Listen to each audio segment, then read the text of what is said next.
Hey, Gabriel, like, Hey, Gaybros, Jose. where are we today?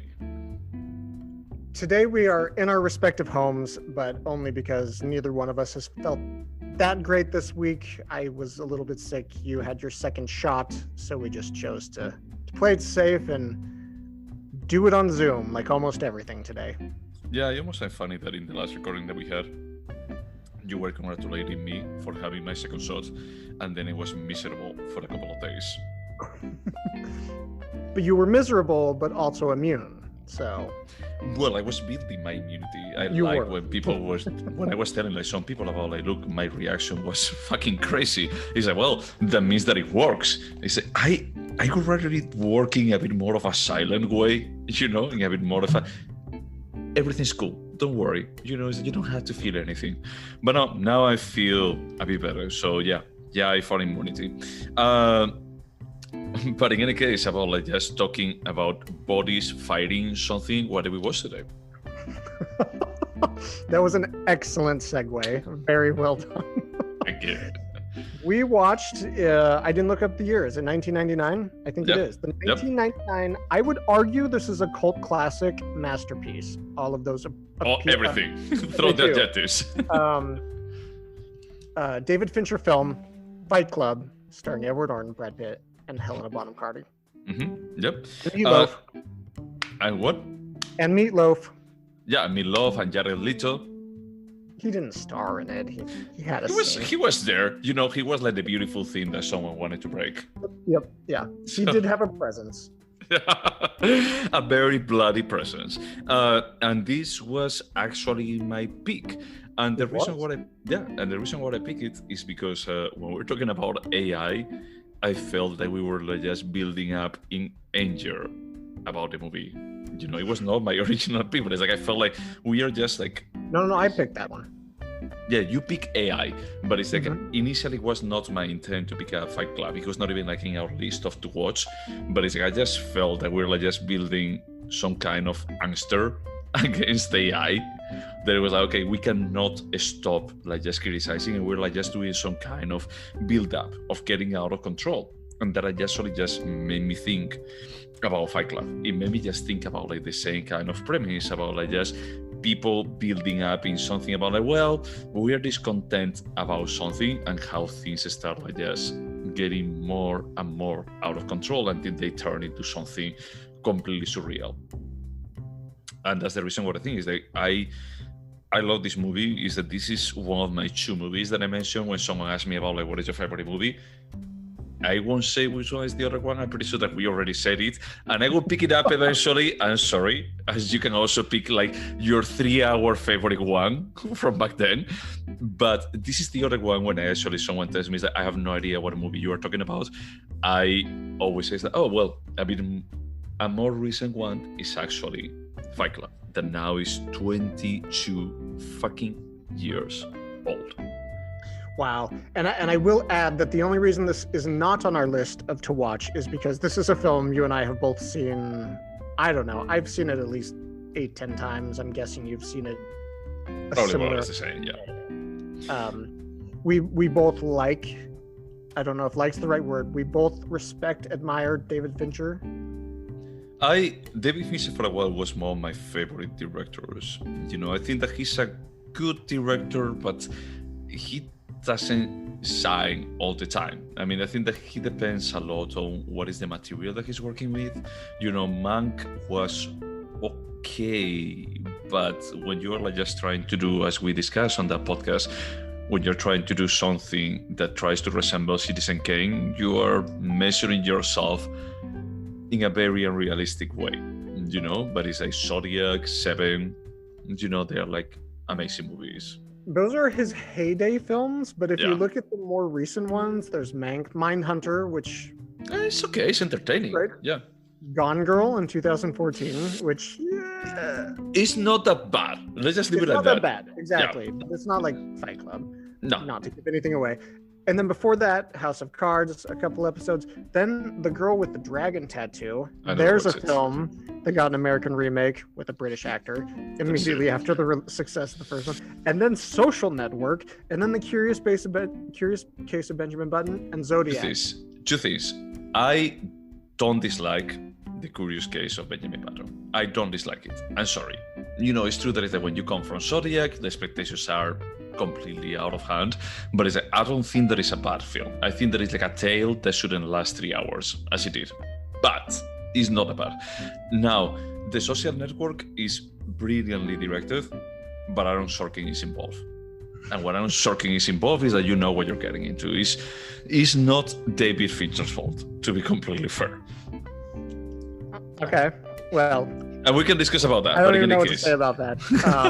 But I guess we're not talking about any of those movies. We're only talking about Fight Club. Yeah, but so my point of listing all those movies is that, in my opinion, he captured the 90s zeitgeist like crazy. Like he had Seven, and then he had The Game, and then he had Fight Club, and then 2002 was Panic Room, and I just feel like maybe he's evolving as a director in that same way Steve McQueen evolved into, he had these cool edgy pieces, and then the thing he gets recognized for is 12 Years a Slave. Maybe it's that sort of evolution that we don't like. We like when directors take risks. But regardless, what he made in the 90s is just killer. Well, but then he actually did Zodiac. And Zodiac was very good, yeah. Yeah, Zodiac, I would say that Zodiac and Fight Club is my favorite stuff by him. Interesting. You wouldn't say Seven? I really thought you liked Seven. I like Seven because I like Kevin Spacey, I like Brad Pitt, but also at the same time, I think there is a bit more of a conventional thriller. Yeah, that's fair. And also, I was wanting to, because of a long review I read of Fight Club today, it made me want to rewatch The Game, which I think is an underappreciated film of his. As I haven't seen it in a long time, so I'm going to reserve judging it. But as I remember, I watched it just by happenstance, and I was like, wow, this is really good. I watched it when it came out, The Game, and I felt that it was okay. There is a twist. This could have been like Shyamalan, and I watched it like 3 or 4 years ago, probably, that it was like, it's in San Francisco, so I need to watch it now that I live in San Francisco. And I feel, without like getting too much, because we haven't summarized anything, is like, I think that movie, when you know what the twist is, what it's going to, is like, it actually just loses way more value than Fight Club. That it also has like a really big twist, but even if you know the twist, there is more to that movie. The Game, there is not so much. 100%. And we can get into this later, but I did watch the film 2 more times after the original watching with different commentary tracks. One of them was with Edward Norton, and he talked about how everyone that spoke to him said this film was more enjoyable the second time. And yeah, like you pick up on all these tiny little things once you know the ending, and The Game does not have that. Absolutely. No, because the end is only for just the shock value of the last 2 minutes. That is like, everything was planned. In this movie, no. In this movie, is that there is way more. It's a multi-layer movie. Fight Club is a multi-layer movie. The Game is just face value. And that's exactly when I was watching this movie, I was thinking about AI. And I was thinking AI is 100% face value. And Fight Club is like, yeah, there is some face value. You can take it for face value, but there is way more that you can just take from this movie. But I would argue that if you're saying, hey, The Social Network wasn't David Fincher's fault because of the script, I would say David Fincher wasn't responsible for the game script, but the direction is incredible. The low light, like how you feel so dark. That's true. But it's like at the end of the day, I think that also a director chooses what scripts to port to the big screen. So it's like, that's the reason what I think is that David Fincher, where he has like really good source material that just fits into his aesthetics and his sensibilities, he can just explode in something amazing, as Fight Club was or Zodiac was. Or for me, Seven. Yes. Or for you, I Seven. agree. Yeah. And it's like other times it's like, well, I will have to, but I won't watch Alien 3 again. But it's like, maybe his directing was good, But it's like, Which was 1992, 3 years before Seven. you know, but it's like he was already like a video clip director. He already had like a very visual language, you know. It's Madonna, basically like The Immaculate Collection, George Michael, Billy Idol, Iggy Pop. well, I mean, it's the same thing. I'm not going to be like just how do you say like just holding it in a worse light because there are other directors like Gondry, you know, or Spike Jonze that we like, and they also come from the video clip industry. No, but I would argue that he added a visual aspect to these people's music that completely stood on its own. Like what he did is incredible. Yeah, but the thing is like, as a difference to other of these directors that we mentioned, like Gondry and Jones, is like he has a visual aspect that doesn't try to turn everything into something that is openly a video clip. You know, is that he has an amazing balance into something that is like, this is aesthetically pleasing, but I don't need to apply too much of suspension or disbelief to just watch this. You know, it doesn't feel like out of this world. Like most of the Spike Jonze early stuff, you know, I love adaptation. I love it, but it's that there are like many things that they like just feel like more forced, more heavy-handed on the directing part. Or how I agree with you, but I, in my opinion, what David Fincher is good at is visual aesthetic, which you mentioned, and mood. I don't think anybody can create a mood like David Fincher can, and that's why he's able to switch from, you know, Madonna music videos in 1984 to, you know, I keep going to Seven. I must really like that film. Fight Club, Zodiac. Nobody can create that sense of like, it's like beautiful menace. It's like everything is so gorgeous, but something's wrong. Yeah, I mean, it's true that he actually uses, you know, after you watch like some of his movies, especially like the most modern stuff like House of Cards or Mindhunter, you start realizing that he loves to abuse of cold color filters, you know, like blue. It's like everything has like a bit of a blue hue to it. There is like, I get it, you know, and he loves this kind of symmetry, but at the same time, like distantiated. He loves on the photography perspective of all like just following the characters, you know, and it's like when he stops following, it's like everything is like, it's off. It's like he builds like this kind of, okay, like false sense of comfortably, and then it's like, oh, yep, we're no longer there. Now you know that there is something wrong, without like telling you that there is something wrong. You're right, and there are techniques that are heavily imitated today, but he was a pioneer in that had a lot of very low-level light. And in one of the commentaries, I heard that he personally felt that we looked too much into actors' eyes, and so he wanted so little light you couldn't see their eyes. And no, I agree with everything you're saying completely. Yeah. But in any case, I mean, we've been like just talking like probably for 10-20 minutes so far about stuff about David Fincher, and we haven't even like just summarized what the movie's about. So this was your pick, so technically it's my job. You're gonna have to help me as always. Okay. I left out. But we are introduced to, technically we don't know his name. Theoretically his name is Rupert. He's a nameless character played by Edward Norton who lives a corporate, it's like low-level corporate lifestyle. He doesn't really have much in his life. He travels all the time for work. He gets his fulfillment, and he mentions in a very classic line that in his early adult years, he looked at pornography, and then at some point he switched to like IKEA catalogs and finding the perfect coffee table and building the perfect wardrobe with the right brands and all of this.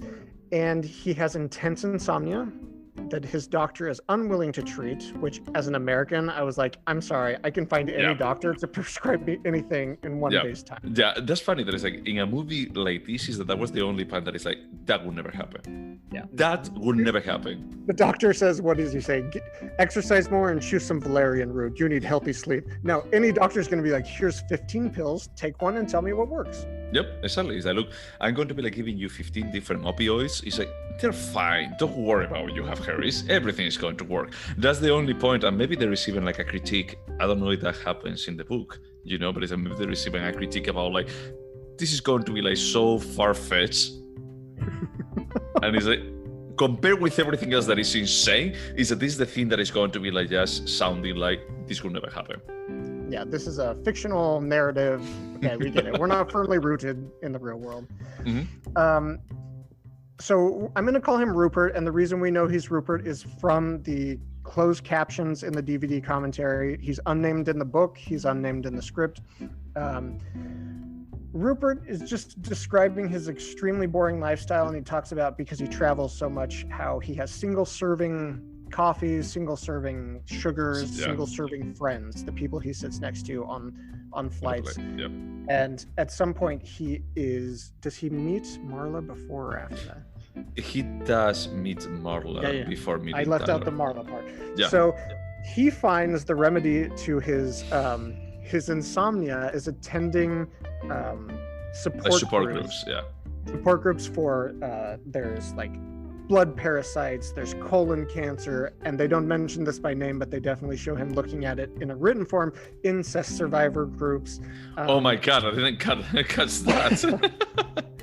So he starts attending these, and immediately he's able to sleep again. Like he's completely able to live a normal life, do his job.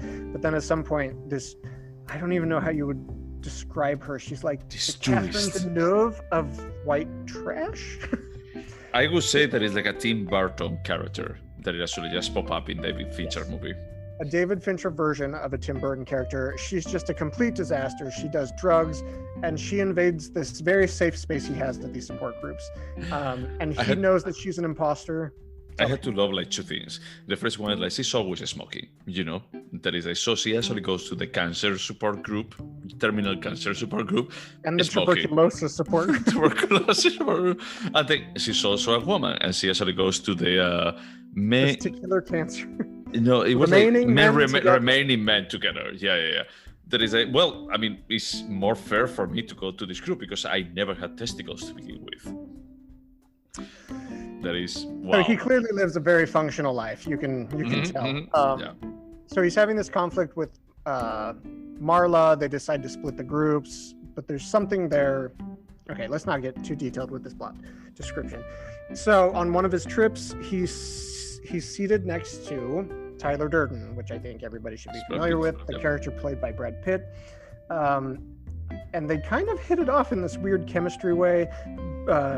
Tyler Durden is arrogant, cocky, he's super sexy, he doesn't care what other people think, and Edward Norton is very attracted to this immediately. Mm-hmm. When they finish their flight, Edward Norton goes to his high-rise apartment building and finds out his apartment exploded. He has nowhere to go, so he first calls Marla, but then he can't bring himself to say anything to her, so then he calls Tyler Durden because they exchange business cards.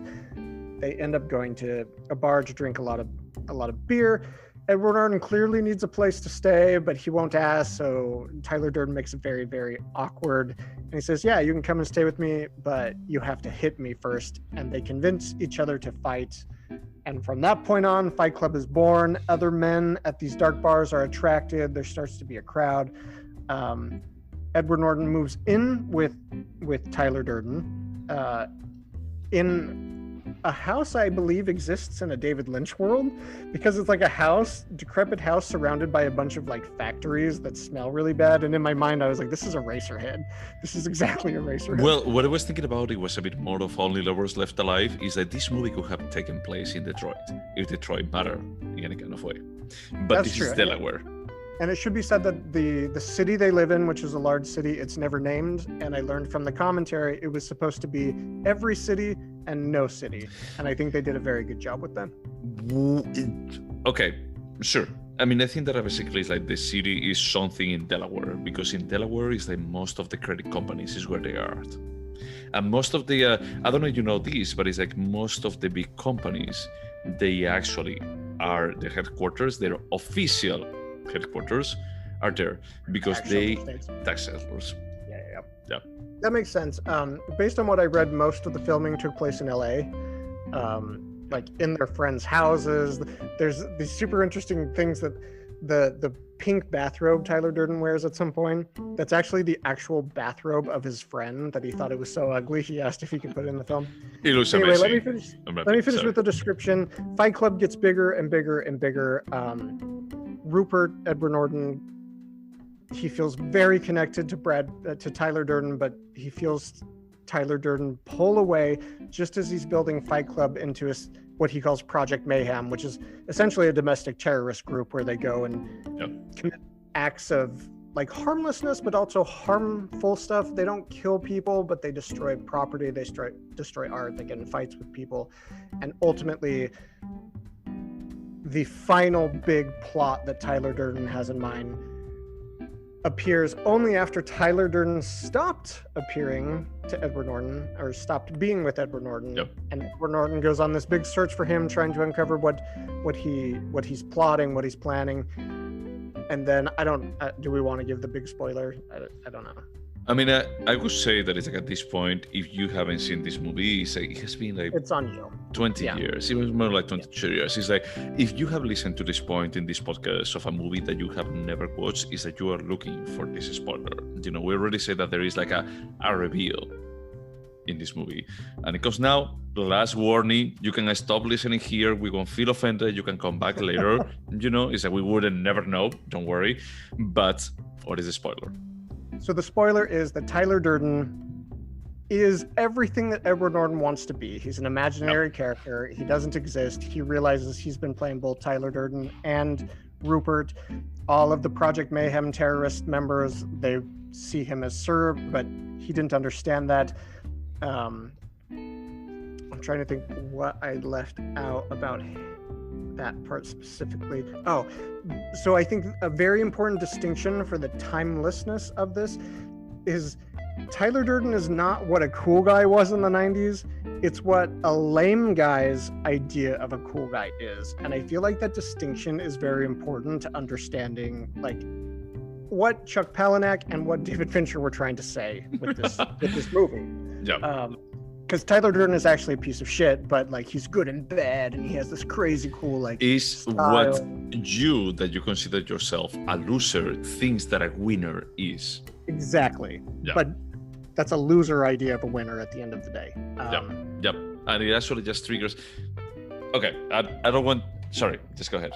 So no, I think that's as far as I want to go with the plot description. There's some nice like resolutions of character conflicts after Rupert realizes what's going on, but nothing more that's important to understanding what the film is about.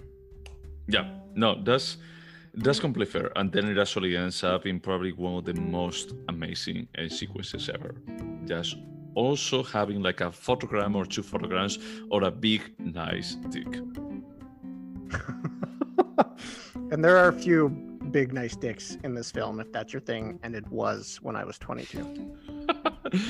Can I see the final sequence? Not for about like the cinematography, you know, the special effects or the Pixies song, you know, where is my mind? Is I just want to see that dick. That's the only thing that I want to see. At some point, Rupert gives like an omniscient narration of how Brad Pitt or how Tyler Durden got to be where he was. He explains he had a shitty job in a movie projector studio because what he liked to do was splice in a single frame of like an engorged penis from a pornographic film to put in the middle of the new animated Disney classic, and it's just so disturbing. But it's such a nice character detail. Yeah. I mean, I love, but the funny thing is that they do that like several times. They play with the editing like several times in such a fucking brilliant way. Is that you see Tyler Durden like many times just for a photogram before he gets introduced. Yep. He's in videos that you didn't notice. He's everywhere. Yep. And they show him it is Tyler Durden that they show. They do a subliminal blip. Yep. They do it throughout before he's ever introduced. Yeah, there are like so many like details that from a cinematography perspective I find like brilliant in this movie. That is like I like just mind blown. You know, like the scene, the Brad Pitt. I mean, the thing is like now I mix it. I watch it like so many times in Spanish and then in English. That is like we are the all dancing, all happy shit of this world.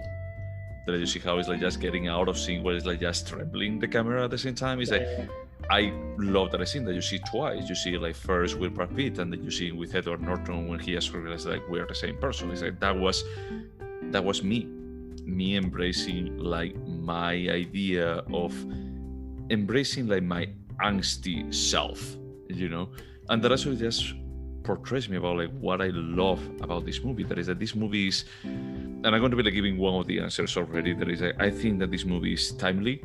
because it defines the 90s. I think that it's like a perfect representation aesthetically and even like just emotionally of the 90s, about like, we have to be angry, we don't know what, but maybe about like the 80s.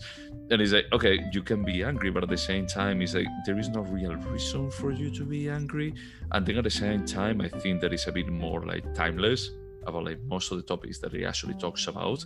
Is like, we saw it, and I will mention it later, we saw it in other movies that we talk on the podcast. I disagree with you a little bit. I feel like the film, the script, and the book succinctly explains why they're angry, and they do have a reason. Whether or not that reason's valid or not, the fact that all of these kids who were, they're not kids, they were young adults in the 90s, they were raised to be told that they were going to be rock stars or movie stars or like scientists, and now they're just like average people, and they weren't what marketing, which started their like hardcore, like aggressive methods in the 60s and 70s to get the post-boomer world buying things. I feel like they had a very genuine, like authentic reason to be upset. But I do have a criticism about this film when it comes to, okay, well, you don't like the status quo, what do you suggest is the replacement? And this film has nothing. It has nothing from an ideological standpoint. No, I think that it actually, I disagree with that. You know, I think that it actually has a criticism from the perspective that is like, okay, you can disagree with what is going on, but I think that there is like a blatantly basic criticisms about like what is like the, okay, I'm going to go to the point. There is another movie that we watched that it also like just abuses of what is the mob mentality about like it's easier to just feel angry about something than feeling constructive about something, that it was Network. And I think that this movie actually just uses a similar thing. It doesn't try to be like just constructive. This movie is like completely nihilistic. It's a bit more, it's like everything is shit, and we have to be angry that everything is shit because we were promised something. It's like you were never promised. It's that you bought into something that if you had some kind of critical thinking, you couldn't have bought into it. You couldn't. But most people don't have critical thinking and reasoning. But that's so like these average guys, they were duped. They were duped. I mean, that's not really an excuse. It's that you're still responsible for what your actions are. You cannot actually just portray, not portray, but it's like just project into someone else for saying like, no, that's not my fault. It's because I was full. Is that you at the end of the day is that your hand is the one that is going to be like signing something. Is that you have to have that. If you sign it, it's like that's no one's fault but yourself. That's the reality. It's like if you want to actually then signing everything and then it's like, well, I will figure it out later and then I will complain. It's like that's a different thing. And that's exactly what this is portraying. It's like the sentence, I think that what defines for me this movie, that I think that there are like two ways about like reading it. It's like just for face value, that is like just hunk guys fighting each other and just everything being bloody and being like pretty broy, or just reading it as I look, these are criticisms about like how as a society we have failed ourselves and we have allowed ourselves to fail, and we're going to be like just portraying, like fault to other people, like just, trying to project it. And the sentence that when he actually realizes that Tyler Durden is himself, and he says that, look, I just dress as you want to dress. I just do what you want to do. I just fuck as you want to fuck. He's like, I think that there is a lot of the toxic masculinity on this movie about like the only women that is on this cast is just basically a token kind of thing. Is that she's sick in very weird ways. There's two women in this cast, and it's Marla, who's a nymphomaniac, a drug addict, a complete disaster of a human being, and a woman named Chloe, who is cancer, and she's also shown as very pathetic. And I think this film wouldn't hold up today because of the misogyny, which there's plenty of misogyny in this, and the Good Old Boys Club, which I will say that I think I agree with everything you said, but I think this film missed an angle of saying, hey, yeah, you're disaffected white guys that grew up in some sort of middle-class privilege, but you're also sucked into the system, which you're dissatisfied with, but regardless if it's because of critical thinking or not, they are the ones building this for them. And they didn't address that at all. But it actually worked. I mean, I don't disagree with you, but it's like, for me, it actually just crossed the line. It actually for me, like, the movie, it has like a very clean critique about, like, look, you guys that you actually think about, like, you should be angry about something, and you're going to be like just pushing it to a point that makes no fucking sense. Is like, you guys are not realizing that you are living by this kind of toxic masculinity, and actually not having like any kind of female characters across the whole movie. It actually just reinforces that it's like, women don't matter to you. Don't matter at all. Is that you're just living by this kind of a standard about, like, a man should be this up here, and if I'm down here, I'm failing myself, and I should actually just push there until I'm not up there. I should be there. And they actually start this kind of mob mentality, almost like a virus around them, to all men. There is not a single woman. They don't matter. They don't exist in this world. And I had the feeling that it's like, look, if you have a reality where only men can drive things, it's going to be self-imploding.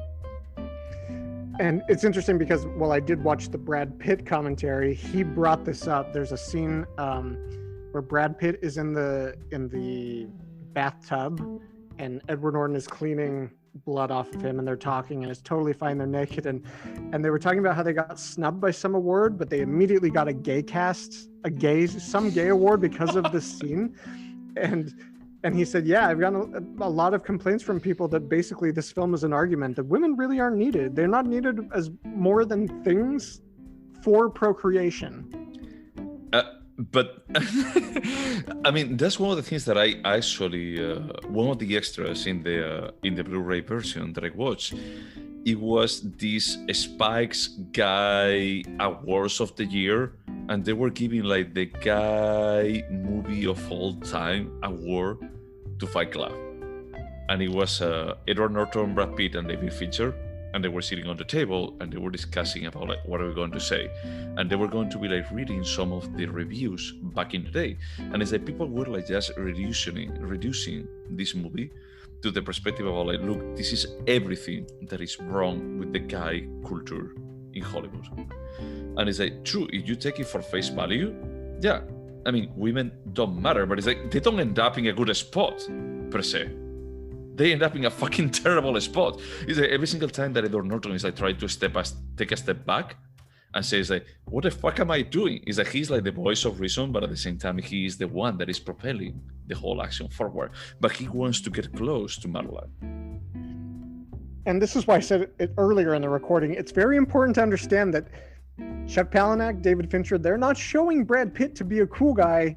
It's a loser's idea of a cool guy. It's a loser idea of this like toxic, like white middle class idea of what it is to be a success, or to be, I don't know. I want to say cool because Tyler Durden is presented as cool here. Yes. And I will say that despite my earlier complaint about them not suggesting an alternative, I will say that I do believe both the author and the director, that wasn't their point. They didn't want anybody to like leave this film with an understanding of, oh, I changed my idea on this. They just wanted you to go on this anarchist ride and then not have a resolution. Yep. It's a nihilistic movie. It's a bit more about like, we have to be angry. We don't have to propose something better. It's that we just have to be angry. Being angry is the point. And as we are men, and men don't need to channel their emotions, the only thing that we do is like just reverting to primal beings and just fighting each other. That should be enough. Violence, reverting to violence is enough. It's what we actually, if we look back at the 80s and 90s cinema, is what they taught us. Is that what should be better than that. And I love I wouldn't say it's an explicit reference to millennials, but there is a reference to millennials where Brad Pitt is over a loudspeaker telling all of his like slaves, basically, you're not a beautiful snowflake, you're average, you're just like everybody else, and the second you accept this is when you can actually start to succeed. And I was like, David Fincher understood that 20 years before anybody knew how much to complain about millennials. Yeah, but at that point he was talking to Gen X. That's true, yes. Everyone that was in the house, it was Gen X. But what I marvel at is that this is the zeitgeist of the 90s, as I've said, and also a bit prescient. Like, he understood what was coming in the next 10, 20 years. Yeah, but I think that every single generation had a bit of that, you know? I think, you know, I think there's a bit more is that, look, you are not all going to get to be a president or a CEO of a company. It doesn't matter if you were just 30 years old in the 90s, in the 2000s, or in the 40s. It doesn't matter. It's like not everyone is going to be like getting to the pinnacle and everything is going to be romanticized, you know? But you have to admit that 1999 was like the perfect meeting point of where people got awards for getting first or second place until people started getting awards for participating.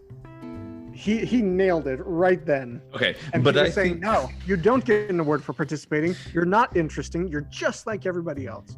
But I think, Sally, something that I actually told you while I was watching the movie is that this movie could have actually been recorded 2 years ago and it would still work. Almost like shot by shot, honestly. Is that, yeah, they will have like more phones, some of the parts is a bit more, is that, oh, she left already, I don't have like any kind of way of contacting her.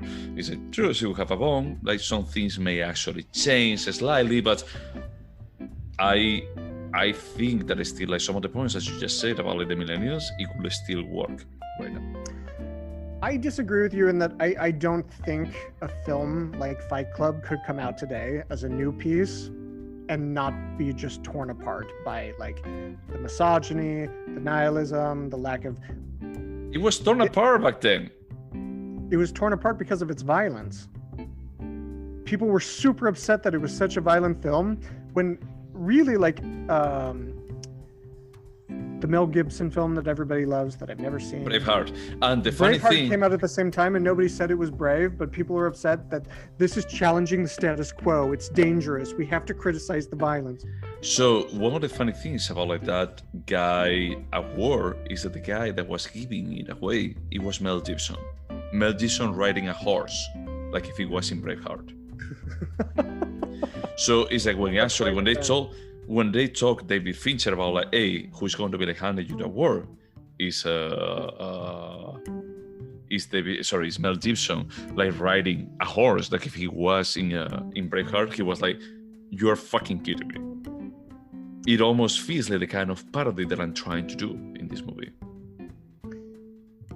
Again, I agree, but what I'm saying is that shot for shot released in 2020, this wouldn't have worked. It would have been criticized for the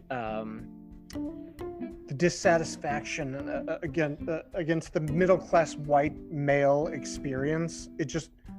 You think? You know, in a reality that they had like 71 million voters for Trump, it would be criticized by that? When actually by the liberal media? Absolutely it would have. People would have come out and said, this is self-indulgent, this is like white men don't have the option to be upset about this. Honestly, I think that is like, if this movie was released right now, it would actually be like just embraced by both sides. It would be like embraced by the conservative side about like a movie that understands us. Conservative people that have no self-awareness. Exactly. And then actually the more progressive one is like, look, this is an exercise in satire. Well, there were a lot of arguments that the release of this film was a flat, like, support of fascism. Or socialism. Actually, one of the reviews was saying is like, and this one is actually just denying the existence of God. It's an atheist movie. That's a stretch for me. I mean, Brad Pitt convinces Rupert that God hates you. Yeah, but that doesn't mean absolutely anything, you know. I don't know. I mean, I just feel that, look, if you want to criticize this movie, it doesn't matter what group you are in. Is that you can criticize it. Is that you can, just for being gay, is that I can criticize it. That is like, they don't make out. But you can't deny how many people of color were in this film? Because I know the exact answer. I mean, they're like background people. There is no real like that had lines that were part of the cast, not extras. No, I don't think that there is any. There's one, and it's an Asian man who runs a bodega. Oh God, yeah. But this film is super racist. It's super misogynistic. It would not be embraced today the way it is embraced because it came out in '99. There's no way you can change my mind about that. Honestly, okay, let's just change the fact a bit. What about if it was like Rupert was Asian and Tyler Durden was white? Nobody would watch that. What? Can you imagine a major studio like Fox? That would be fucking putting this much bossy. money That would be fucking bossy. Okay, name one movie that's been led by an Asian man by Fox in the last 5 years. Fox doesn't exist anymore. It's just Disney nowadays. But you can't tell Okay. me because we don't put Mulan. Asian men in leads. Mulan is even like an Asian woman. Oh. No, Mulan- what I'm saying, but All I'm do you saying is, actually, are you getting like what is the message that I'm trying to say? Is like you can actually do it like even more offensive right now if actually was like a Asian man and Tyler Durden was a white guy. I'm saying it wouldn't work, and the fact that you deny this movie is racist because they had one pathetic Asian man in it that Tyler Durden held a gun. No, I'm not saying that. You know, it's like basically it's like a white guy thinks that his idea of cool is a white guy. No? So there are like three main people in this movie. They're like these two white guys, and then it's Helena Bonham Carter. That is the romantic interest. No? We can agree on that. It's like, I can tell you I would actually just switch the cast. But the thing is that it couldn't work in the same way if I actually were to switch the three characters to black guys. Because I think that it's like... Then it would be like a very different dissatisfaction with the status quo. I mean, exactly that. You know, it's a bit more, it's like for me, that the dissatisfaction is such a snowflake thing. That is, if I saw ironic when Tyler Durden he says that you are not a snowflake, is that, but you are not either. You are not, and that's the problem with the white supremacist movement that we have right now. Is that if you were like to remake it right now, it would be like even more of a parody of itself. Is that you guys are like just angry with the stuff? Is that it would be criticized because some kind of thing. That's the reason why I think is like both sides could actually just take it as they are supporting our message. I think the cultural temperature at a time when a film comes out is extremely important. So I don't think this is a bad film at all. I'm just saying it wouldn't have worked in 2019, 2020, the same way it worked in 1999. I think that it would have worked in a way that it would have been dangerous to work in that way nowadays. Do you think you could get, not you, but do you think a like major studio would be interested in a film like that? Because it blew my mind that an enormous studio made this film with a huge budget. Like this is very uncommon. Look, I think that, but that's another thing. Is like this is an edgy film for a director that he already did Seven, he already did The Game, and is that this is a raw material. The source material is fucking edgy. It's like I know that the other movies from the same author, some other books from the same author were translated into movies, but they were indie, like really, really, really indie movies. It is the only one that it was like, Edward Norton, Brad Pitt, and Helena Bonham Carter.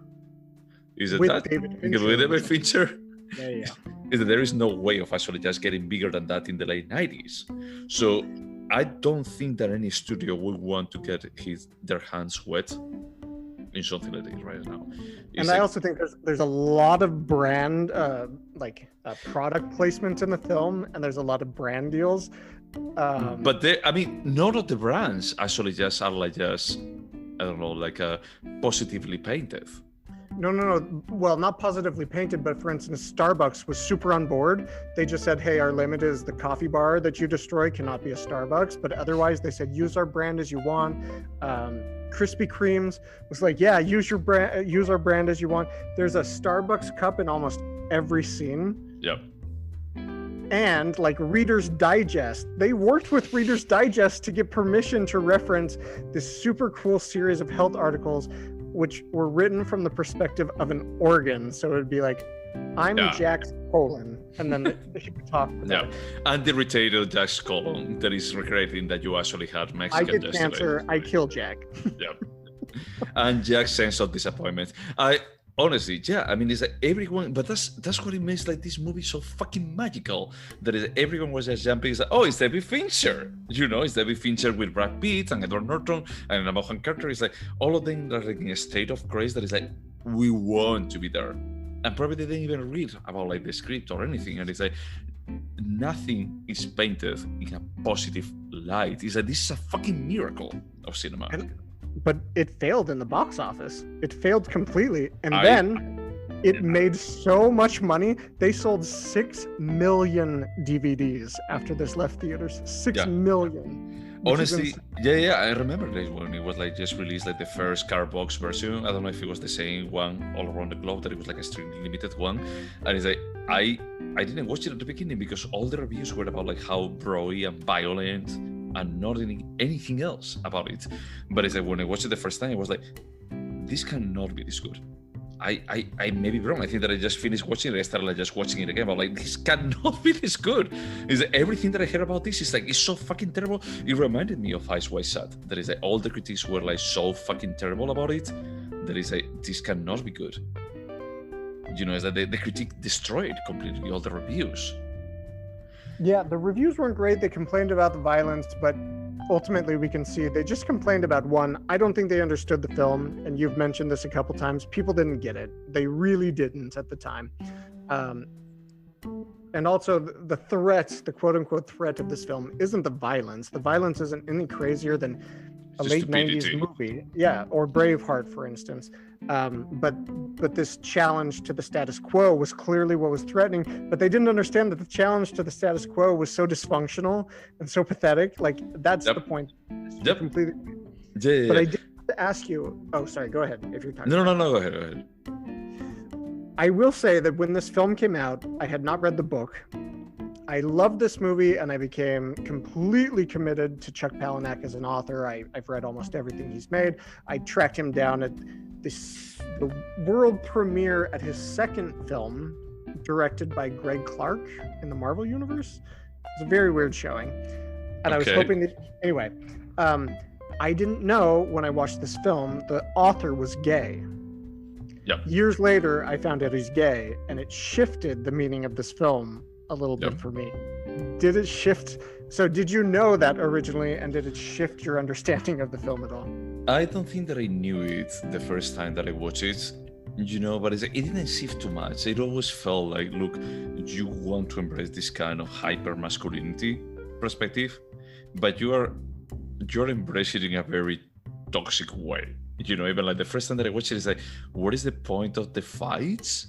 Is that you guys are destroying each other just for proving that you're angry? It's like, what point are you trying to make? It just felt like so nihilistic that it's like, this is stupid, you know? But this is stupid in a smart way.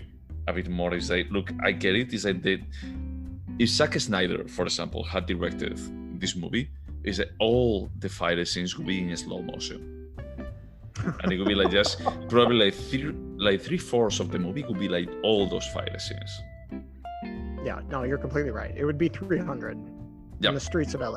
Exactly, you know. And I think that people actually just look at this movie like if it was 300 in 99. And for me, it's like, I look, there are like some fight scenes, and the guys actually get a bit more rip, you know, as the movie goes along. There is a bit more is that they wear like tighter clothes, you know, like from the beginning of the movie. But that's not the point. The point is that they become like jerks. They become like more and more jerks. The story is elevated beyond like homosexual, heterosexual. I completely agree. And I think that's the brilliance of Chuck Palahniuk, is that, but it does shift what I would consider the fantasy of what Fight Club is, and all of these angry masculine men fighting in a basement. And it's not about inflicting harm on others, it's having harm inflicted on you. Yeah. It did shift things a tiny bit towards the I think as gay people, we experience a want of masculine energy in our lives. Anyway, we won't get into that. We're different, yeah. Wanting to fit in, like that did shift things a little bit for me. It doesn't take away any of the meaning of the film, which I think we could have a 4-hour podcast on this, because there's so much to discuss here. And I will say that you watched this 2 days ago. Yep. And I watched it yesterday, and you wrote to me during it. You're like, "Is this a perfect film?" is what you said. And so that high expectation, I was worried because when I watched it, I was like, I'm not going to find it as compelling or entertaining. And I did, like 100%. This is a fucking good movie. It's so good. Look, is that this is the kind of movie that you can just watch it on a single seat. Is that I didn't even remember that it was 2 hours and a half because it never felt long to me. Never. I honestly didn't know it was that long, and I watched it 3 times in the last 48 hours.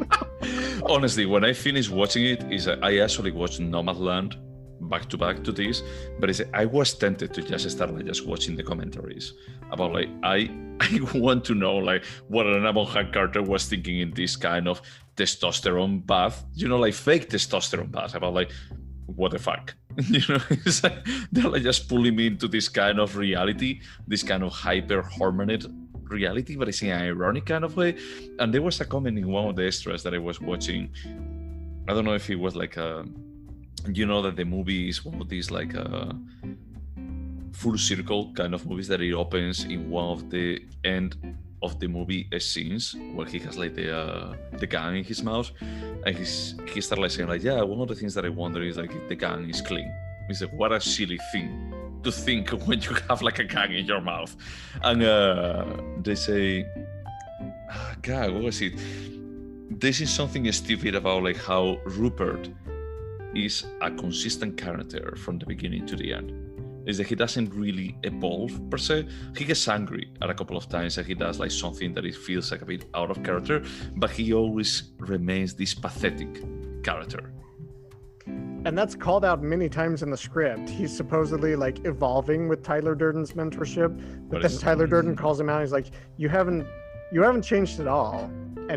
And I, as a viewer, was like, "Fuck you! Yes, he did." But then I was like, "No, he reversed from beginning to end." Yep. He for 1 second he's like, "No, I'm going to be cool," and he's like, "No, he's the same thing. He's still the one that is just running in his underwear and the jacket at the end, to the building. That is sure, whatever. It doesn't matter." Even up until the very end, when he understands Tyler is an imaginary character, he still can't stop himself from shooting, trying to shoot Tyler Durden. He can't control Tyler Durden. And I will say, and I took a note about this when I was watching the commentary, apparently there's a scene early on in the film after Rupert has met Marla. They shot it and they never ended up using it, but Rupert is jerking off, thinking about how much he hates Marla. Oh, yeah. But can't come because he's not capable of that much self-love. That's hilarious. Wow. So the point that I was trying to make is in that extra they actually said it's we were trying to make a comedic moment at the beginning of the movie when he has a gun to his mouth. And it's I get it, but at the same time it's opening a movie with someone with a gun to his mouth and try to make it a comedy is a pretty hardcore move. Pretty ballsy. It's ballsy, and it's interesting because you just bought the book. I've read the book several times. They tone down the humor in the movie. They go even harsher in the book. And an example of that is and this is funny, Helena Bonham Carter didn't understand why this was so funny to Americans, but she has a scene where she and Tyler have been fucking, and she says, "Wow, I haven't been fucked like that since grade school." In America, grade school is 6th grade and under. In England, it's all the way through high school. So she thought she was saying one thing, it was a very different thing. In the book, the joke is, she says something to Tyler, "Fuck me, I want to have your abortion." And Fox was like, "Nope, we can't have that joke." Yeah, that's pretty hardcore. So I'm very curious to hear what your opinion is of because I agree with you, opening the film with the gun in the mouth and talking about his cleanliness, that's an excellent example of the humor found throughout. But the humor was supposed to be much, much, much darker. Yeah, I mean, and that's the funny thing is that they tone it down, but at the same time, it was still pretty, I don't know, risky, let's just say. No? It felt super edgy when I saw it, I'm sure 2000, 2001, and it felt super edgy today. Right at the edge of edgy, and I was like, they still didn't cross the line, but it's close. It's what you say, is a major studio putting a lot of money for this. It's wow, okay. wow, there were different times, you know. There were different times, yeah. And it's like nowadays, it's like, what is the ageist thing that we ever had? I mean, like in the last, I don't know, like 5 years. Well, like I like to think, and I was thinking this today. Imagine Jennifer Lawrence signing on to this. No. Are you thinking about Mother? Well, now I am, but I wasn't. I was saying like, I was thinking Brad Pitt was like one of the biggest stars in the world at the time. Imagine who's one of the biggest female actresses working today. I thought of Jennifer Lawrence. Maybe we could think of another person. Nobody is going to touch this film in today's world. Whereas in 1999, you had 3 huge actors willing to take this on. It's interesting. Well, with a huge director. With a huge director, that's true. Yeah, like with a director that was in a state of grace, that is like, we all want to work with him because it's going to be elevating our careers. And they were all right. They were like, all of them, they were like 100% right. I mean, it's true that Helena Bonham Carter went and married Tim Burton, and then his career was basically just, I'm Tim Burton's toy. Just do whatever you want with me. But if you think his 3 big movies before this were Alien 3, 7, and The Game. Yep. So after those 3 movies, Fox was like, have $100 million. Go make this fucking weird film. I love it. I love it. I mean, that's the reason why I think is that this is a fucking miracle. This is something that it only happened like once in a lifetime. It's like, if you can find, I mean, the only movie, I spent like a while thinking today about like, okay, I had to come up with another movie that I can actually compare to this. I can only think Network by Sidney Lumet, from the perspective that this is also like pretty fucking forward looking, from the perspective that from my point of view, this story could have been recorded in 99 as it could have recorded in 2019, 20 years later. And Network, you change the medium. It's not about TV, it's about TikTok, for example, and you record it in 2020 instead of 78 that it was. Yep, you're completely right.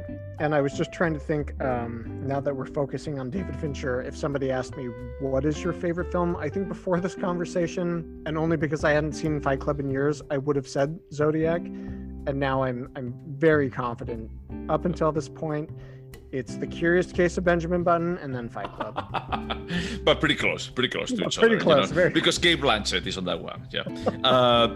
So one of the things that we discussed, I don't know if it was when we watched Mank or randomly, that David Fincher has a very clinical or clean kind of recording, style, a bit more like analytical about like, I don't want to be the characters, I want to just look at them, And this story is a bit more about like, not only about like looking at the characters, but also like just, there is something primal, there is something like pretty raw with how the story evolves. There is some kind of collision of worlds on the style of not only narration, but a bit more like just the cinematography styles that they have, that it creates some kind of tension even on the screen that is like, it fucking works for me. And this, I think what you're saying is the exact thing I mentioned earlier, that like, I think Steve McQueen is strongest when he's super raw in hunger or shame. Yep. And then he like masters the cinema theory and goes on to make 12 Years a Slave. I think that David Fincher excels when he's at his rawest and it's dark and messed up and beautiful. Don't give him the script to The Curious Case of Benjamin Button. I don't need a lot of sunshine and beautiful. Like I'm joking, but you see what I say. It's like this is, Funny Games. Fight Club. Fight Club is when he's at his best, I think, in his entire career.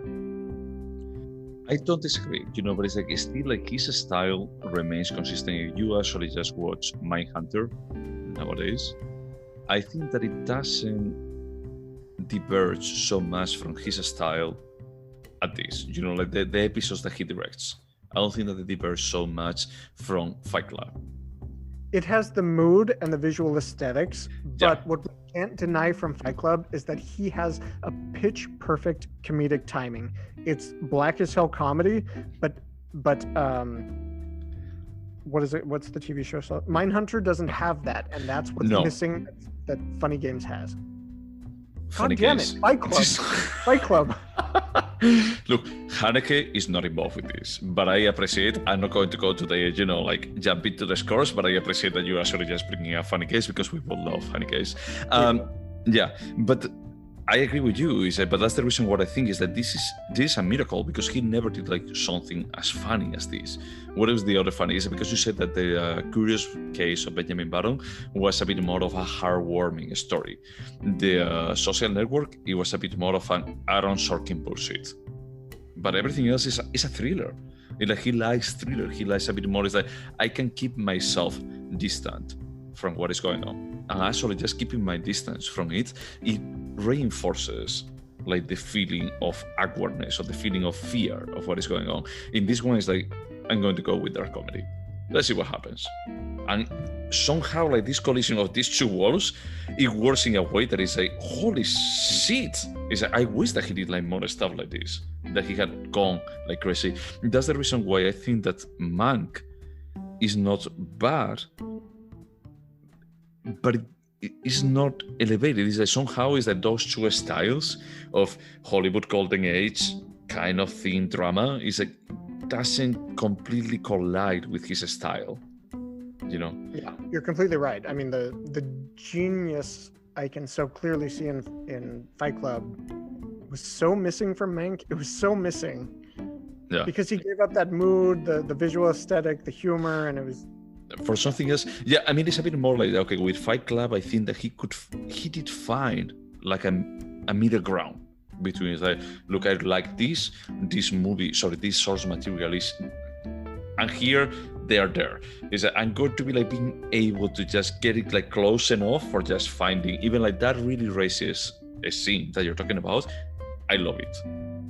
Like when Brad Pitt is like just with the gang to the Asian, like, guy, sort of like grocery store owner, is like I find like super creepy, but at the same time it's creepy because he actually uses his style, but at the same time like it's comedic when you have like Edward Norton like being pathetic about it without like knowing what Brad Pitt is trying to do.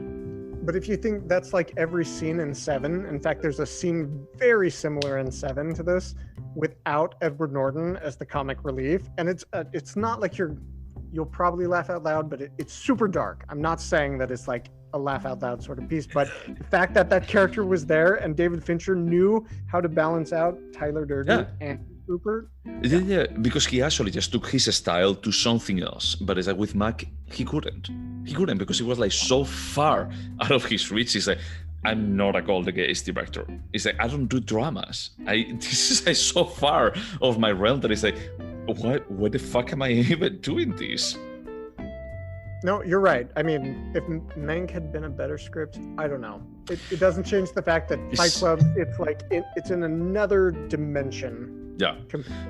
I just think that it's like Mank was not a movie for David Fincher. It could have been a movie that it was written by his father, but it was not a movie for him. No, I would agree.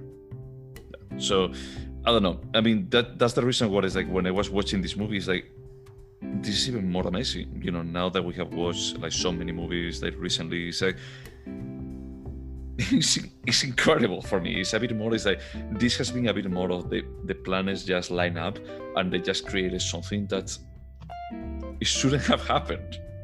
So do you still feel like this is a perfect film? Honestly, I still feel that it's a perfect film for me. It's a perfect film that I would, and I'm going to be just giving some of the answers away. I would just rewatch it right now. I'm tempted. I have like the movie in my hands. As you guys are not seeing it, in the if you're listening to the podcast, I have it on my hand. It's like I'm just tempted of just watching it again. It's like it's super enjoyable. The timing is perfect. Is that the topics, as I was saying, is like we both really like network. Is that it's so multi-layer. That is I'm just impressed. I had the feeling that if I watch it again, I'm going to be like paying attention to another different angle. And I will say that I joke about La Ventura, but La Ventura was one of the rare films where I watched it and I thought, I'm going to rewatch this entire thing with a commentary. And I did it back to back. I did that with Fight Club. I watched it twice with commentaries. just as an indicator of how much I enjoyed it and how I wanted to know more about it and how I was willing to rewatch it, which I think is a rarity these days. No, I completely agree with you. Yep. It was the kind of things that, you know, as I have like now on a smartwatch, is that I was pissed if I was like checking the hour, checking the time, and I had notifications. I was like, just fuck it. To whoever is writing me, like, just fuck you for just disturbing me on this sacred point of my life.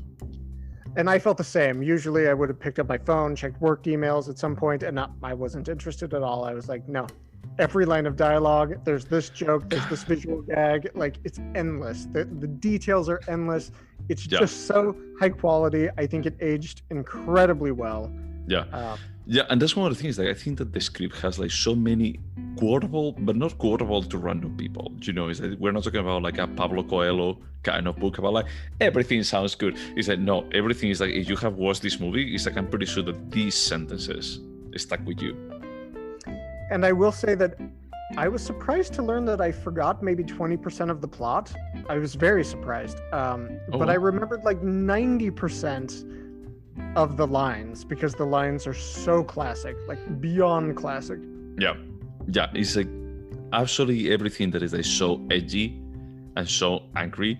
I remember like the sentence from Helena Bonham Carter is that the condoms are like the glass slipper of our generation. Or Edward Norton after just smashing Jared Leto's face, like, I just wanted to destroy something beautiful. Or I've always thought about I work hard so that I have some random man's name on my underwear. Well, because you love underwear. Well, yeah, and it makes me feel like a douchebag. But like the whole you're not a snowflake. You're made of the same biological matter that the rest of us. I remember so many details about this. Yeah. Or we all in there have a name, and the name is Robert Paulson. Oh my God. I remember the first time that I watched it, like, holy shit, is that this is the point. I think that is like, we discussed this, you mentioned this about in Network, about the frog in boiling water kind of situation. Is that's for me like the point of the boiling water. That is like, this is insane. This actually crossed completely the line. And I will say that I appreciate the fact that Tyler Durden and Rupert were the same person because of the frog metaphor. Rupert never had the opportunity to say, holy shit, this water's boiling, because he was also Tyler Durden, who was making things worse. Yep. That's why this film works better than Network. Yeah. And I mean, that's the thing, because in Network it's a bit more of different characters, and some of them are completely insane, and others are like just rolling with it, or like whatever.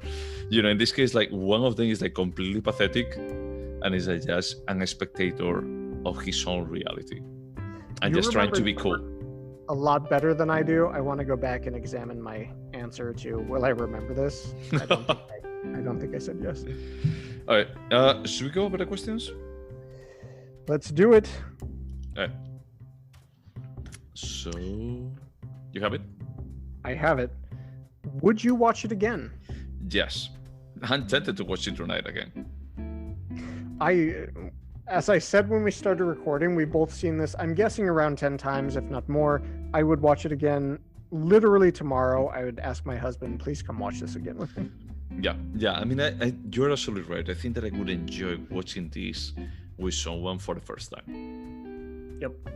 But it's like, once again, yeah, exactly. But more than popping is like just punching his cherry. But it's not about like the twist per se. It's what I said. It's like the first time was like, what? But now it's like, yeah, I know that it's coming. I feel like just cheap when they get there. About like, oh yeah, I know. There's going to be like 5 minutes of exposition about like, oh yeah, just take your seat back to the lock position. It's like, yeah, I know what is happening. It's like you're going for the explosion, you know. But it's the thing. It's like, it doesn't matter. It's like it's only those 5 minutes, but it's like everything else. It doesn't matter. It has like just value on its own. And I would recommend this, or watch it again, or recommend it to somebody with the understanding that they're going to watch it once, and they are absolutely going to want to watch it a second and a third and a fourth time. I think that actually this is something like pretty curious. If you only watch it once, maybe you took like, oh yeah, there was a twist, like a pretty big twist on it. But if you watch it a second time, it's like when you actually just enjoy the trip about like, it's like some people may actually think about like this as a Shyamalan movie. They're like, I don't know what the twist is. It doesn't matter, But it's like if you watch it a second time, you're going to be like, oh, there is significantly more than the twist. This is not the game. Which is the unreliable narrator device being played to the best of its ability, like Dostoevsky did. Like, this is incredible. It takes nothing from the story. There's a twist. You just learn more and more and more about what happened. Yeah. So I already answered the next question. Would you recommend it? 100%. I would recommend this to anyone. I could recommend it to almost anyone. I mean, for example, my parents, I think that I would take it like for face value, and it would be like pretty fucking wrong to just recommend this to them. For example, would you recommend it to your mother? Yeah, I'm sure that I made her see this at some point when I was getting very into my film phase. And I would understand it's on the edge of what my mom is going to enjoy or approve of. But I think this is an important enough film that, like, you should watch it. And if you can't handle it, that's fine. It's not my problem. You should still watch this film. Okay. No, that's completely fair. I mean, my answer is still yes. But it's with a caveat that is that there are like some people that I could be afraid that they could only take it for face value, and they will like just looking at me at. No, I get it. I probably wouldn't recommend it to my grandmas. Okay, that's fair. Is there anything artistic about it? Holy shit, yeah. I mean, is that final scene? That is that there is like one of the extras that is about like how they created the final scene that they spent. They knew how the movie was going to end, and is that they gave the special effects guy that he was the same guy that did like the final scene with what is the main actor from the game?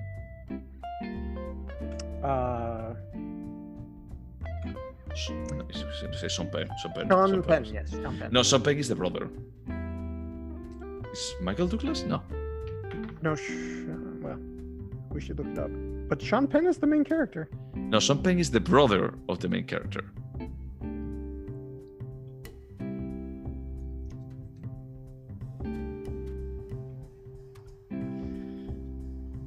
Oh, it's Michael Douglas, yeah. Douglas? So yeah, Michael Sean Douglas. Pays for the game? Yeah, he's the one that pays for the game. Surprise. Okay. No, I mean, they actually said at the beginning that it's his gift to him. But we don't know how the game plays out. So that is seen with Michael Douglas, like just falling through the glass ceiling. Is it like a special effects kind of guy that he actually prepared? He was the guy that created all the models for the final scene in Fight Club. And it's like, it doesn't feel aged. Is that they're basically destroying a city in the final scene, and it doesn't freaking feel age whatsoever. And it's like, from an artistic perspective, it's a nice scene, like the symmetry that you have with Helena Bonham Carter and Edward Norton, while Where Is My Mind from the Pixies plays out, and you see like all these skyscrapers like crumbling down. I mean, I have it like just completely ingrained in my brain. I cannot delete that. It's one of the most striking things that I ever watched in cinema. I do as well, and that I very clearly remembered, and as I said before, I was a little bit interested in the things that I had forgotten. You have forgotten that? No, I did not forget that part. I remembered specifically the drive that Rupert and Tyler take, and Tyler insists on like Rupert giving up control. Do you remember? I remember that entire car sequence. I remember the conversation. I remember the people in the back seat. I had forgotten they actually crash. Yeah. So I say all this to say, I remember exactly like you do, the completely like visually compelling scenes, like watching the credit card companies blow up, but there are certain things I was interested in forgetting. Yeah, I mean, I remember like all the opening part with the support groups. I remember them. I remember like the internal, I mean, I don't know if you ever have that is that you hate someone for no particular reason, and then you realize that you hate them because they remind you of your flaws. Yeah, her name is Karen. She's 2 desks down from me. But is that the thing with Marla and Rupert when she's like, just choose your spirit animal, and he actually sees Marla in the cave, is slide, I remember that scene like so vividly from the first time that I Yeah, watched me it. I was too. like, that's so fucking smart, you know. And I remember like most of it, you know. There may be like some details that I don't recall, but it's like it's a movie that is 2 hours and a half, and I don't know how I can remember like most of it. Honestly, I don't. Like just sentences, everything is like I don't know how it can resonate so well with me. Yeah, I would agree. I'm shocked at how much I remembered. I'm very interested in the things I forgot and why I forgot them. And this actually segues nicely into our next question. Is there anything, or is it timeless or timely? I think I know our answers, but tell me. I mean, I told you that I think there is both things. I think there is like timely because it actually, from an aesthetic perspective, from a mentality perspective, defined the 90s. But as I was telling you when you were saying about like the snowflake, I think that is like a constant reality, is that there is always going to be like a fair amount of disenfranchisement about what our reality was supposed to be and what we got. And I will say that I was hypercritical because of your statement the previous day that this might be a perfect film. So I was really watching what doesn't work about this film. The answer is very little. Like this aged exceptionally well. I think what it examines is timeless. The complaints that I came up with were very, very minor. They involved the music during a chase scene, which was clearly stolen from The Matrix, and the kind of but that like The Matrix was not out. The Matrix was in 2001, no? It may not have been from The Matrix, but it definitely was from 99. Hackers. It was from every tech film in the late 90s. That's all. That's fair. That's fair. And then the opening sequence, which I learned in the commentary, was supposed to be an examination from synapses forming in Rupert's brain, all the way to how his body was reacting to fear.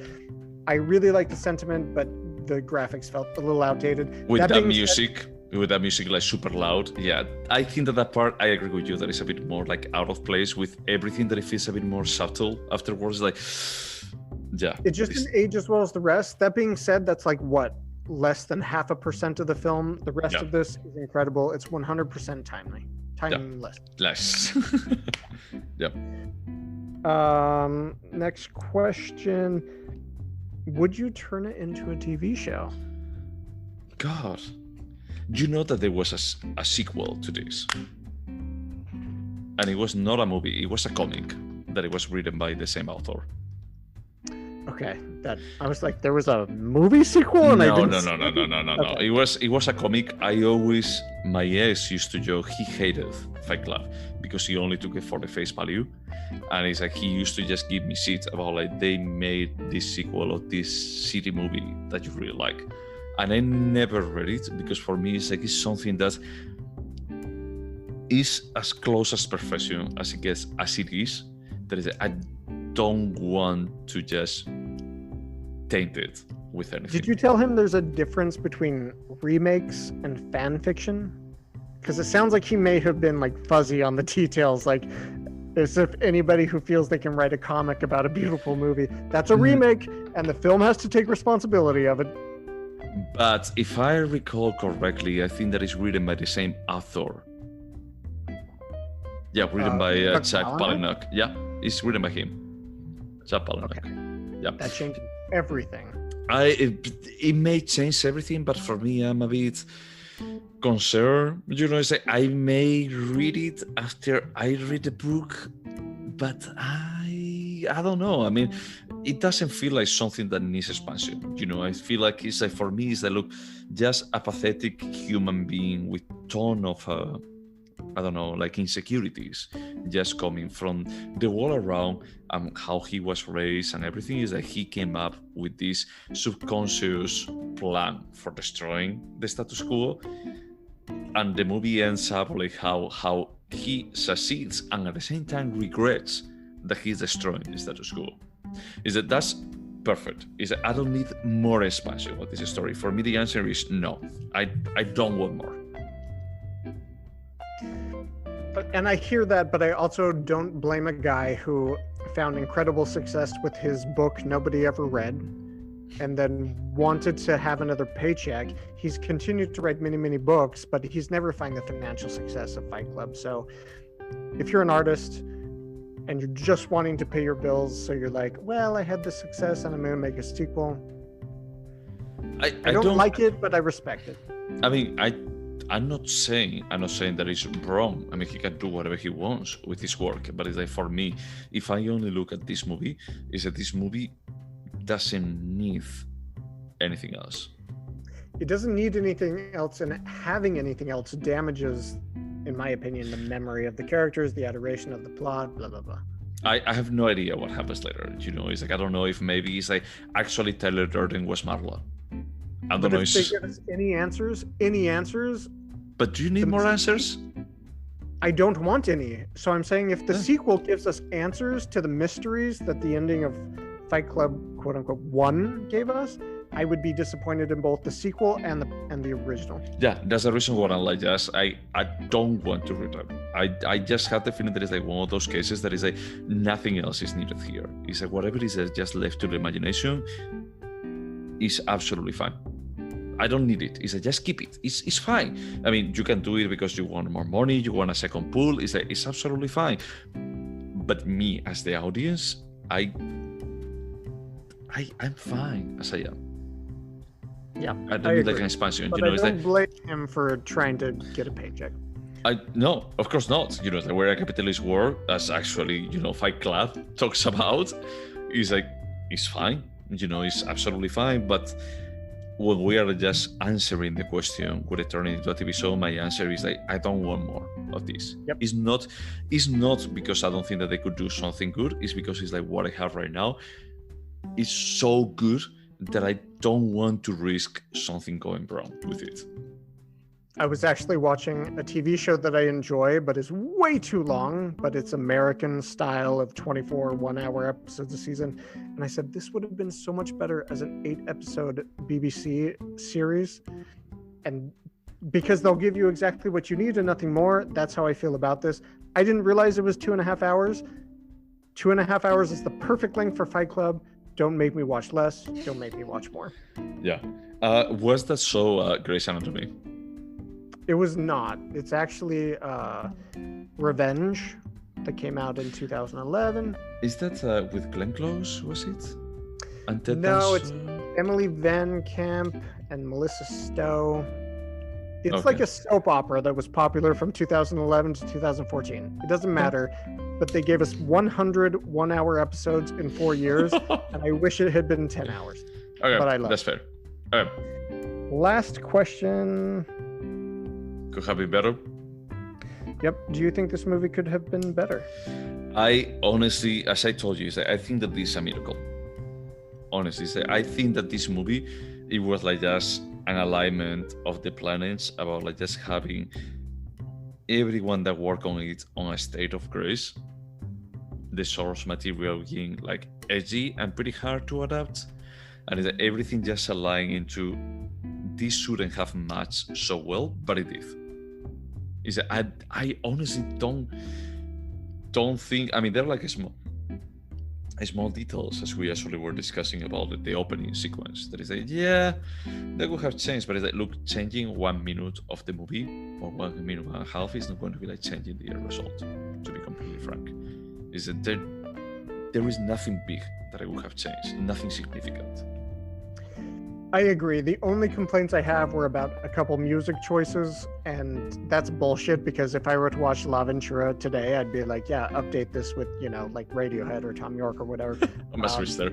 Yeah. But it doesn't change the meaning of the film, what it was trying to examine and make you think about. You're completely right. I don't think I would change this film at all if I had the option. So that was the last question. Should we score? We should score it. It was your pick. So you go first. So our conversation did manage to change my mind. I'm gonna bump this up to a cautious 9.5.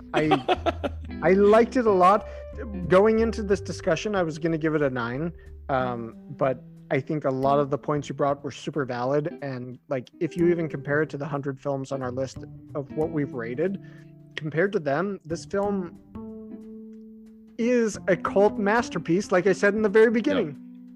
Yeah, and honestly, it's like, I don't care what people talk about this.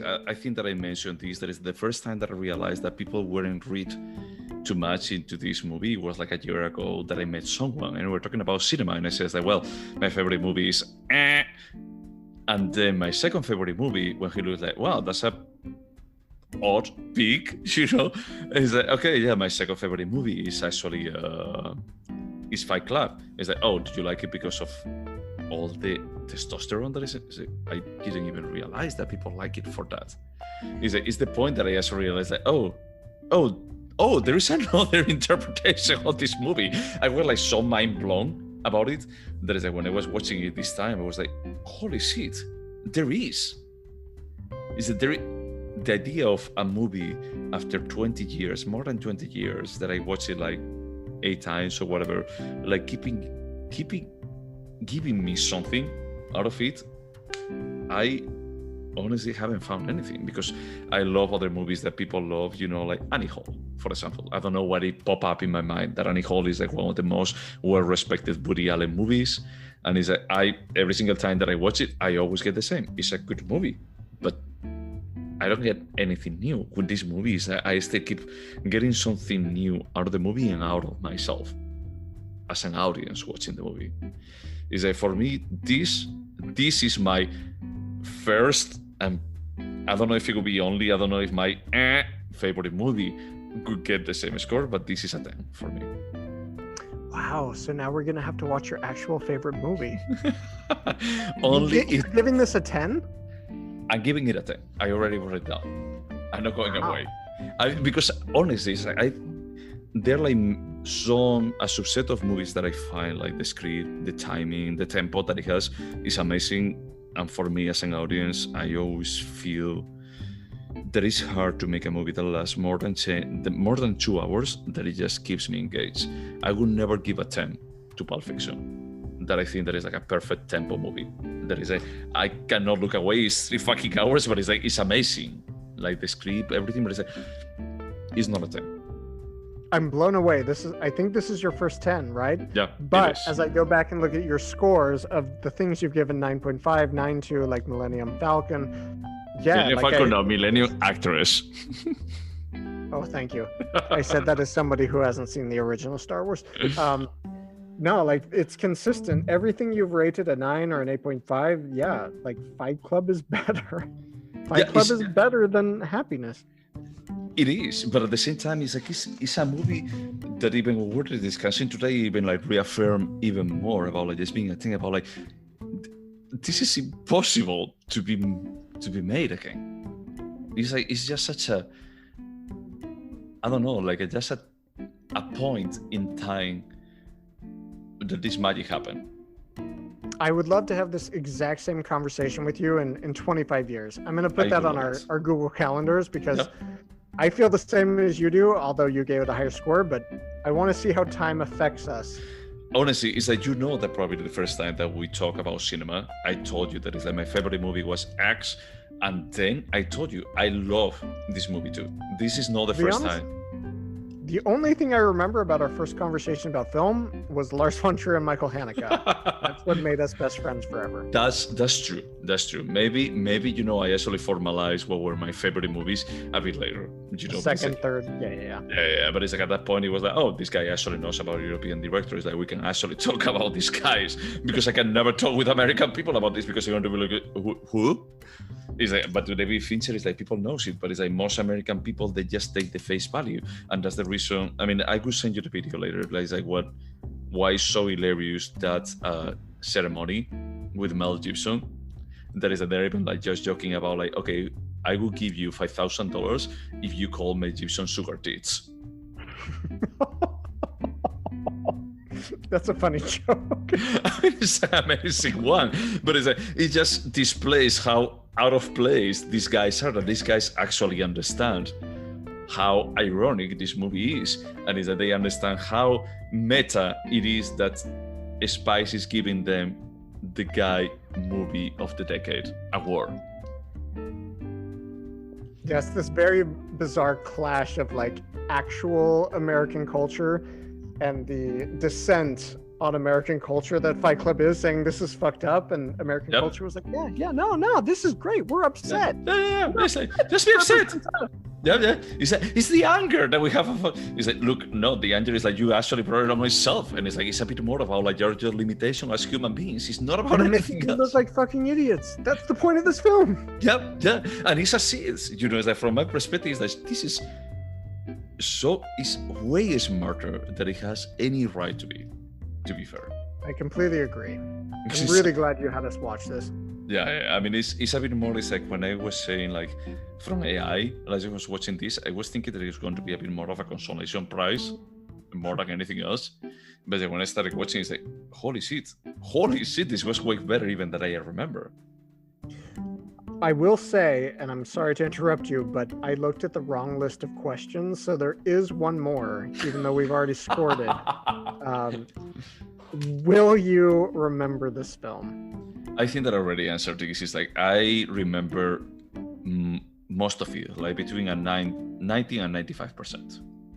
Same with me. I forgot a few interesting things, like during that car ride, they actually ended in a crash.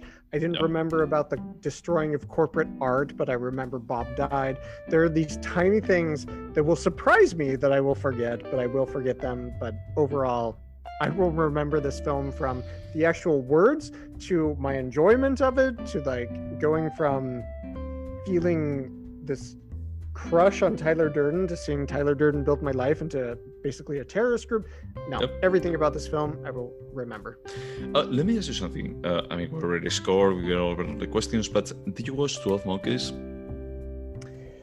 I did, but since we've met, I asked your opinion on 12 Monkeys and I said, should I watch it? And you said yes. I watched it, but this has to be like 8 years ago. And you didn't like it? I don't remember. No. I remember liking it, but I don't remember much about it. Gotcha. I mean, I'm curious because there are like so... I mean, there is not a lot, you know, that's a bit more of a sci-fi story, you know, with time travel. But there is some small parallels with what is like the 12 Monkeys group and the 12 Monkeys group and the Project Mayhem kind of thing. Well, I've been wanting to rewatch it for a while. Again, I don't remember much, but I remember I liked it. Brad Pitt got nominated for his first Oscar for that, right? Oh, yeah, that may be it. Yeah. I mean, he was amazing on that movie, honestly. I think that is like with... I'm a weirdo. I like Joe Black. I think that was the first time that I think it's like, well, Brad Pitt may be an okay actor. I like to meet Joe Black a lot. I haven't seen it since I was like 16, but I liked it then. Yeah. When I watched it like back then, I was like, okay, he did a good job. You know, is Anthony Hopkins is the main actor, no? Yeah, he and Brad Pitt. I don't remember. I was 16. This is like 30 years ago. Yeah, so you only had eyes for Brad Pitt. Yeah. Yes. Yeah. Oh, yeah. No, that's fair. And I think that was like the first movie that I was like, wow, this can be like a good actor. And then when he did like 12 Monkeys, I was like, wow, that's impressive. He did a Snatch, that he is amazing too on Snatch as the gypsy. And he's also very, very good in this role. Like incredibly good. Yeah. He plays everything that the script wants him to be. I was super impressed with him. Who would you pick as a better actor in this movie between Edward Norton and Brad Pitt? To be honest, Brad Pitt, which really surprised me. Edward Norton does a great job, but sometimes it's a very predictable job. And Brad Pitt was just never in any moment unbelievable as Tyler Durden. He is Tyler Durden. There's nothing beyond this. Whereas Edward Norton was like, okay, well, that was believable sometimes, but he did excel, but not consistently like Tyler Durden. So I could actually go with Edward Norton because I think that he actually just portrays like pretty well like the loser, quote unquote loser perspective. And then he actually translates into the other role of Tyler. You know, he actually becomes Tyler. He's not that believable. No, he's not, but that's the point. That's the point about like just making about like I'm an imitation of the character that I want. I see what you say. I see that probably the filmmakers wanted to make him a loser until the end, but like at some point Marla says, I like a lot of things about you. You're smart, funny, and you're excellent in bed. I never believed Rupert was good in bed ever. But there was nothing about Tyler Durden that I didn't believe. Well, but the thing is that when she actually says that you're funny and smart, I think that she's talking about Rupert. Is that she's actually just choosing sweet. Tyler is never sweet across the whole movie. He can be smart, but he's never sweet. Never. I agree. I'm just saying that Edward Norton may have been great in one role, but he couldn't play both. Brad Pitt was never asked to play both, so he has that in his favor. But I think he nailed Tyler Durden much more than Edward Norton nailed Rupert. And that hurts me to say, because I have so much love for Edward Norton. I was telling you just before recording that 25th Hour was my favorite film for years, mostly because of Edward Norton. Yeah, no, I mean, for me, I was just thinking about other movies with Edward Norton, and I was like, this is a movie that this was an actor that was underused compared with Brad Pitt. And Are you talking about the Hulk? Yeah, he was really. I feel like that script. What was Ang Lee thinking? Okay, that's fair. I never watched it. I never watched that movie. But I mean, I'm thinking about American History X, for example. No, he's fantastic in that. I'm joking, but he's a really great actor. I know, and it's like I had a feeling that it's like he never had like the same star presence as Brad Pitt. There is a Brad Pitt. You can actually, honestly, I'm going to be like sending you that ceremony award video, the award ceremony. That is like Brad Pitt has like this kind of, I don't know, like presence about like, look at me, how hot and cool I am. And Edward Norton is like, look, I'm a human being. And it's like, it almost feels like Brad Pitt is still playing Tyler Durden. I also feel like Brad Pitt is the only person on earth who deserves to be that cocky. That's all I'm saying. Nah, I think that you could actually have replaced, and sorry for saying this is going to be like a controversy, you could have even replaced him for Johnny Depp and it would have worked. Let's end this podcast because if I comment on that remark, we'll be here for 2 more hours. No, that's fair. I think that there are other actors that they could have played that uncool and too cool for the school kind of role. I disagree, but you and I feel very differently about Brad Pitt. No, honestly, I love him. I think that he's a super cool guy. He's a talented actor, but I think that what he does here is a bit more like from the script perspective. They did perfect casting on this movie. Perfect. I agree. 100%. And I'll think about what it might be like for Tyler Durden to be Johnny Depp. I can't imagine a world where I'm okay with that, but I'll try. Come on, I'm not telling you Russell Crowe or Orlando Bloom or anything like that, I'm telling you Johnny Depp in 99. I don't want to think about it. It's too painful. Because you actually have associated Tyler Durden with Brad Pitt. You cannot change that. 100%. Yeah. I mean, the cultural impact of Tyler Durden is pretty impressive. Okay. Do you know that Donatella Versace's collection in the spring following the release of Fight Club? Yeah, with the All glasses. the Fight Club collection. Like, the impact culturally of this character is pretty extensive. Yeah, because he was edgy. It actually just embraced the 90s. And it's exactly what David Fincher was about. Is that he was the 90s. He understood the 90s. But let me just play with the casting a different way. Let me just go the other way around. Let's just replace Edward Norton with Kevin Spacey. What if we replaced Edward Norton with Philip Seymour Hoffman, who I think is on a similar skill level? Yeah, but the thing is that physically he wouldn't have fit. He would never be in a fight but neither club. would Kevin Spacey. He's like 400 years older and a pedophile. That was the problem that I was thinking that you're going to be bringing up when I brought his name. Okay, let's just take Johnny Depp in the Edward Norton role. Johnny Depp, the other person I thought was, I know how much you like Clueless. What is the name of the lead romantic interest in Clueless? He's he played Ant-Man. Yeah, it's, oh God, what is his name? Paul Ryan? Isn't that a politician that nobody likes? No, it's a YouTuber, Paul Ryan. Let's see. Sorry. Paul Rudd. Paul Rudd, yes. I would take somebody like Paul Rudd. I think he could pull off Tyler Durden. I do. Sure. But I mean, I think that Paul Rudd doesn't have any kind of skill. Let me just say something else. Ewan McGregor as Tyler Durden. No. Okay. He doesn't have the swagger. He doesn't have the cockiness. He's such a sweet boy.